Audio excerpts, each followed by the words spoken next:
Let's talk now, though, to Andrew Brookes, who's a former Royal Air Force pilot. We spoke some time ago, a couple of weeks ago, I think, we knew about this story about the diversity drive inside the Royal Air Force, in which white pilots, white male pilots, were actually kind of passed over for jobs inside the RAF on the grounds of a diversity drive which wanted to have more diverse pilots and more people from different communities flying planes for the RAF. These men, it turns out, were all offered compensation later for £5,000 a time. We've also heard this morning that there is a story running around that the RAF say they will not take migrants to the Ascension Island if, in fact, that is what the government orders them so to do. So a very, very bizarre situation going on at the RAF. Let's find out from Andrew what happened. Andrew, very good morning to you. Morning, mate. Thanks very much for joining us. So, I mean, I know it might sound like a pretty obvious question, but what's happened to the RAF? What's gone wrong? Well, I'm afraid the impression has been given that the RAF got what I might call a Coutts banking syndrome. Yeah. They've forgotten their primary job is, i.e. to defend the United Kingdom. Got into the impression that they're part of the, dare I say, revolutionising UK social policy. Right. Now, rightly or wrongly, I think we all have to accept we need more diversity in the military. I mean, 10, 15 years ago, you hardly ever saw, if you like, a multi-ethnic face in the Brigade of Guards, and had to change. But I think it gets the other way when effectively people have said in the RAF that by 2040, 40% must be women. Now, you're a woman, you're a bit offended by that because you want to be on because you're the best, not because you're ticking a box. Right. I mean, you know, it's up to, I suppose, those people who run the armed forces to make the rules, but it seems to me to be a bit odd if you are a fighting force, which is essentially what the RAF is, and a defence force, that you are not going to choose the most likely people to defend the realm. You are instead going to choose people that you think should tick a box. I mean, that doesn't seem to be very safe or secure, apart from anything else.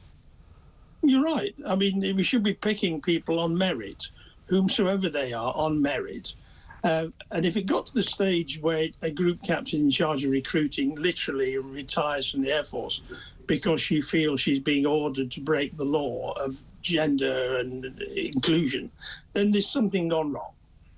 Yeah, no question. I mean, we're told that it all kind of came out as a result of a leaked email while Air Chief Marshal Mike Wigston was in charge. He retired apparently at the end of his tenure in June, but there was a leaked email which described potential recruits as useless white male pilots, which seems not only to be, I would have thought, inaccurate, possibly libelous, but essentially rather nasty. Yeah, I mean, Wiggy, their marshal, didn't personally say that. I think that was sent by a squadron leader at a much lower level. Now, whether he was reflecting what he thought the boss wanted, and in many ways those of us who knew Air Chief Marshal might know that he wanted, if you like, to develop the Air Force into a more uniquely British rather than white organisation. But you can go too far if you go the other way and actually say to people, we're not recruiting you because you happen to be a white bloke. Yes. Well, exactly right. And they've admitted that there was a large error because they've now paid out compensation to people, haven't they? They have. But the trouble is that's a bit late now because these guys could have been good. Let's be honest, only about 5% of recruits, people who join, get to be pilot trained. So 95% aren't up to the task. Now, we don't quite know how many of these would never have made it anyway. But it doesn't help if you give the impression that you're not even going to be considered because you don't fit the right sort of frame. Yeah. No, exactly right. And I think it puts people off. If you feel as though there is inevitably some form of discrimination from whichever side of the divide you're on, you're going to be discouraged from taking part in anything like a recruitment drive, aren't you? Yeah, and let's be honest, with no disrespect to ladies or anybody else for that matter, you know, there's a long tradition and family tradition of pilots and aircrew and RAF officers and everybody else coming from particular backgrounds. And if your grandpa's been in, your dad's been in, your uncle's been in, you're the sort of person who arguably is going to stay the course. And you should look at heritage as well as everything else to say, because you're going to spend about 4 million training this person. You really need somebody who gives you the impression that they know what they're signing up to, and that they know the tradition and, to be honest, will not give up easily. So, yes, it's wrong to discount anybody, but particularly discounting white males or males in general. Yeah. What do you make of the stories that are coming out this morning about Ascension Island?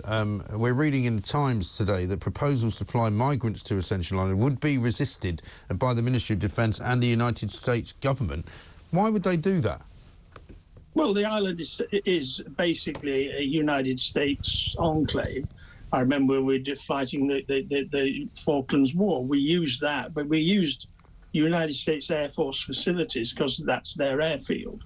But it's our island, isn't it? It's our island, but Diego Garcia's our island, but we've leased it out to Uncle Sam, and he has invested all in infrastructure. So when people say, how are you going to send people out there? There isn't the water, there isn't this, and there isn't the transport link. It is ludicrous. I mean, there's a 15-seat airplane goes out there every week or so. Are we talking about, how many people are we talking about sending? 50, 10? I mean, it's ridiculous, isn't it? Well, I don't know if it's ridiculous, but I don't think the RAF should have any say in whether or not the government decides to use an island that we own for the purposes that they wish to use it for.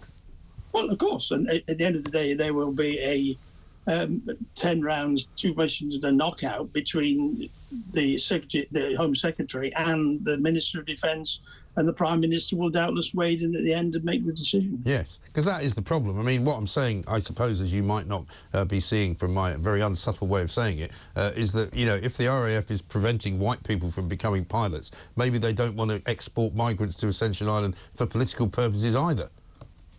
I don't think it's that. I think we're talking about an airplane that takes 15 people. Now, if you're loading folk on there who don't want to go, I mean, how many of those are going to be guards, for example? Well, you could put them on a bigger plane. I mean, it's not like the only plane that exists to go to the Ascension Island, is it? Well, then it wouldn't be an RAF plane. It would be a charter airplane. But then that's fine. The RAF would, to a certain extent, be out of the loop. But at present, who's going to provide the accommodation out there? I don't know the answer to that question. Yeah. I don't know either. I just found it interesting that the RAF has chosen to suggest that they wouldn't do it, or they don't think it's a good idea. You know, what's it got to do with them? Would be my suggestion. I don't think the RAF incurred it. I think somebody has sort of gone on Twitter and said, we don't like this, which is not quite the same as the Chief of Air Staff. Well, we shall see. But listen, good to talk to you, Andrew Brookes. Thank you very much indeed, former Royal Air Force pilot.